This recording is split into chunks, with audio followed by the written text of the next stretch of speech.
ချ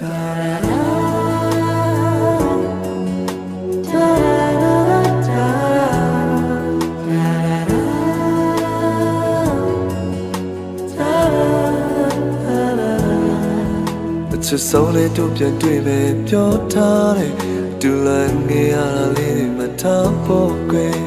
လေတွေကလွယ်လွယ်ထွက်လာသလားမသိတဲ့သူချစ်တဲ့စကားသံလေးတွေကြားမိရဲ့ကိုယ်အခက်ထားတဲ့သူနာရောက်တဲ့ချိန်မှာရေးစားတာမရှိတဲ့ဘဝနေလို့ခတ်လိုက်တာကွာမင်းမနီလာပြောနေနေဆုံးမဝေးတော့တာမချတော့ပဲမဟုတ်လားဆုံးနေကြတို့ရဲ့စိတ်မများရဲ့ပြေတယ်လို့ပါပဲစောင်းဆိုင်နေတဲ့ချစ်လို့ဆိုတယ်လူအောင်နေပါကျွန်တော်ရဲ့ဘဝဘလို့အစစ်ဆက်မျိုးပြန်ဖြစ်လာမလဲဆိုတာကိုယ်တိုင်ကိုသိနေလို့ရေးစားမထားပဲ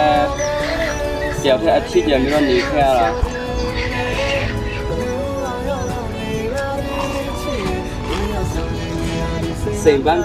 စိန်ပန်းပြန်အေးကျွန်တော်အဲ့ဒီတချင်းကိုနားထောင်ပြီးတဲ့နောက်ပိုင်းအချစ်ကိုပို့ပြီးတော့ထားချင်တဲ့စိတ်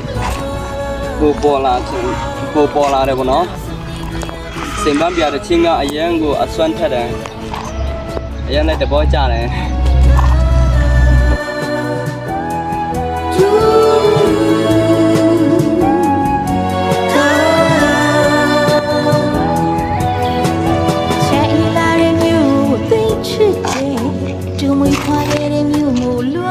ဘဝမှာကြမ်းတမ်းတာမလို့ကျွန်တော်ဘဝမှာကျွန်တော်တယောက်တည်းပဲစီးခဲ့တော့ဒါမလို့မိဘတွေလည်းအားကိုရမယ်သူတယောက်လက်ဖြစ်လာခဲ့ပြီကျွန်တော်ဒါဒီဘဝနေရာတစ်ခုတာမရောက်ခဲ့ကျွန်တော်မိဘတွေကအကုန်လုံးအခက်ခဲရောက်ကုန်မှာကျွန်တော်မိဘပညာတတ်တဲ့သူမဟုတ်တာမလို့ကျွန်တော်မိဘတွေအကုန်လုံးခေါ်ဆောင်သွားရတဲ့သူတယောက်